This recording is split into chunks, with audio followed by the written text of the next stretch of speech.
This is Patty Duke, and you're listening to Nicole Barrett. I am here with one of my all-time favorite actresses. I have seen so many of her films, and really and truly, I feel that I would make a great Neely O'Hara in the remake. So producers, if you're listening, keep me in mind. Listen, producers. I'm here with Patty Duke, television star, film star, child star, and a child star who made good. Miss Duke, how are you feeling these days? I'm feeling good for a 67-year-old lady. Yeah, You're awfully young. Well, no, you're awfully young. Well, I've been around forever. I started, when I was 7 years old. So you're right. You would make a great Neely O'Hara. Thank you. Now, one question that my followers wanted me to ask you, can I call you Anna? Please do. And the reason for that is that's the name my parents gave me when I was born. When I got into show business, the people changed my name.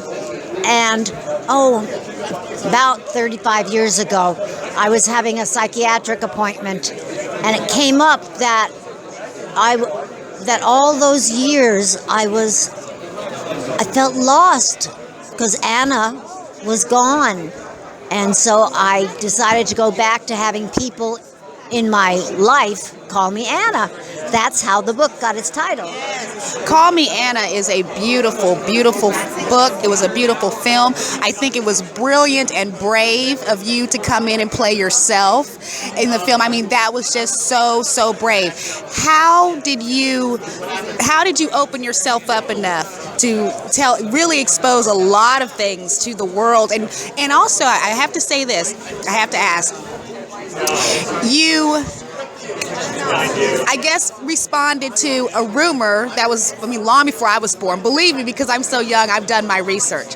And I know that, or I heard that there was some, I guess, maybe skepticism on who the father was of your son, Sean. Right.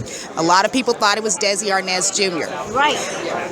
I personally was like, it couldn't have been, because if I were Patty Duke, I'd be on Lucy's doorstep. No, I'm just kidding. So I always believed you were honest about that. Is there anything now you want to maybe clarify or just reiterate, just to put all that to rest? Sure.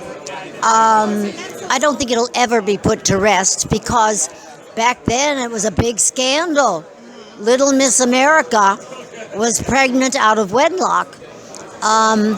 John Aston is Sean's father. Raised him, and they are, just a wonderful father and son duo. Having written the book and done the TV movie about those times in my life has allowed me to free myself of the guilt of not addressing the situation at the time.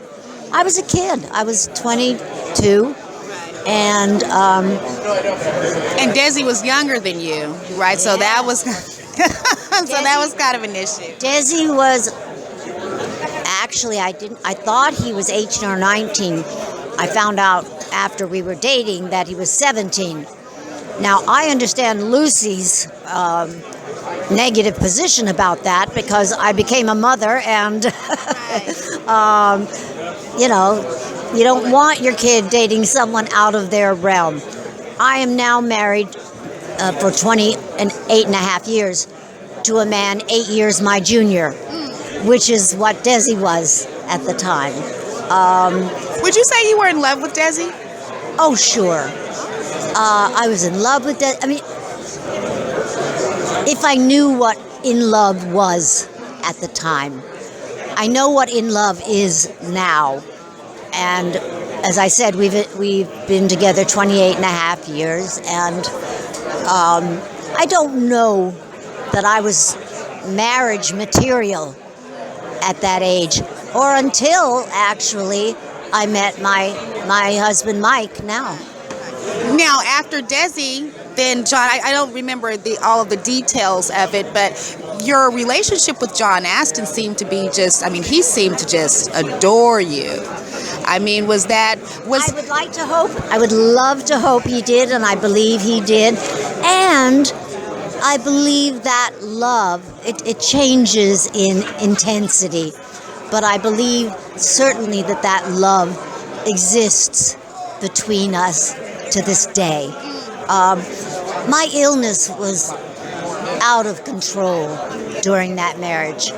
And that's really what wore us all down. And I am grateful to him for the time and energy he put into me then. That is so gracious of you. Now, okay, we've got to talk about the career. How did you prepare for The Miracle Worker when you played Helen Keller? I know people say that was like just stellar work. At your age then, how old were you? I was 12 when we started the play on Broadway. My preparation for it, and remember who I was playing. She went on, of course, to become an ambassador from the United States to Japan and a whole lot of other places. A remarkable woman. She was deaf, blind, mute.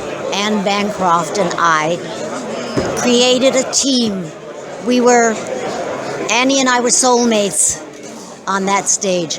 I prepared the physical stuff by walking around blindfolded and by bumping into the furniture and stuff like that. But I believe, and this is, of course, in retrospect, I believe that what I found inside me was a feeling of being trapped. Me, Patty Duke, Anna Duke. And that's what I drew upon for the intensity and the rage that little girl put forth. Brilliant. Did you study with any teachers? Did you go to Strasberg or Stella Adler? Unfortunately not. Sean went to Stella Adler's classes. I really envied him. The manager, the husband and wife manager team, the Rosses, he would coach me. And he, I believe, was steeped in the Stanislavski method. And I think that I kind of got the trickle down. See so much in your performance, so raw, so honest, and so pure. To me, I went to my granddaughter's classroom the other day, 6th grade class, and the teacher had them prepare scenes, and then she'd have me comment on them.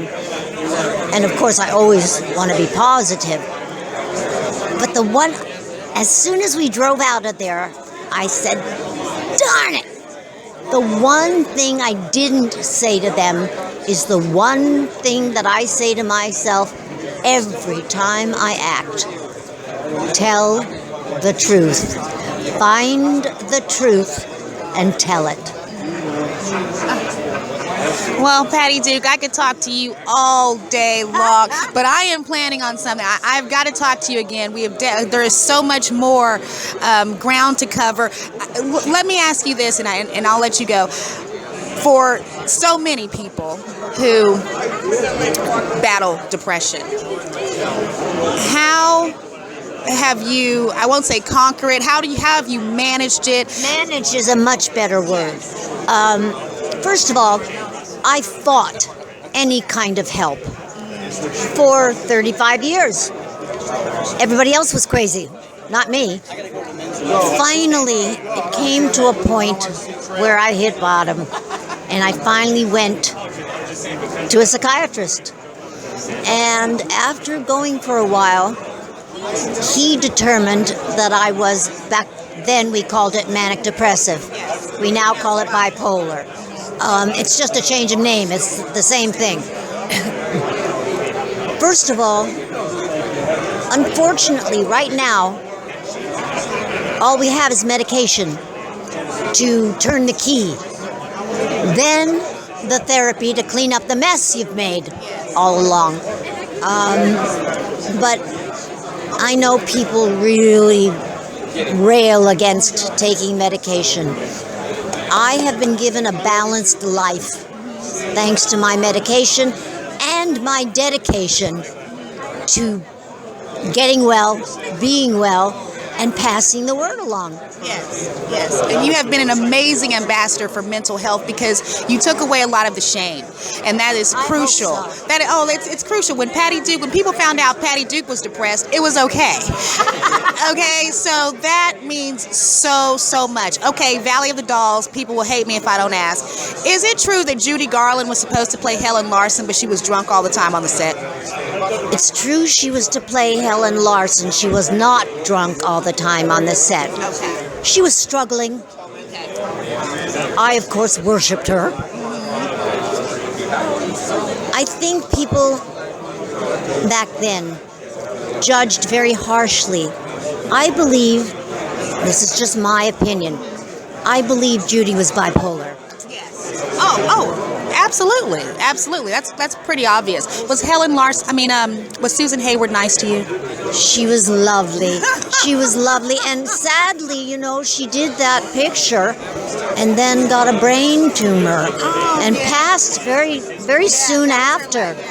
But she was a grand lady, But when you pull that wig off and flush it down the toilet, that is it. That is the scene to end all scenes, honey. I have to tell you, I was kind of scared to do it, I was intimidated. This is Susan Hayward, for God's sake. You showed no fear at all in that film, and you show no fear now. So, Miss Duke, thank you so much for taking time to talk to me. You are everything. Thank you, ma'am. You're wonderful at this, and I know you'll be wonderful at anything you want to do. Thank you.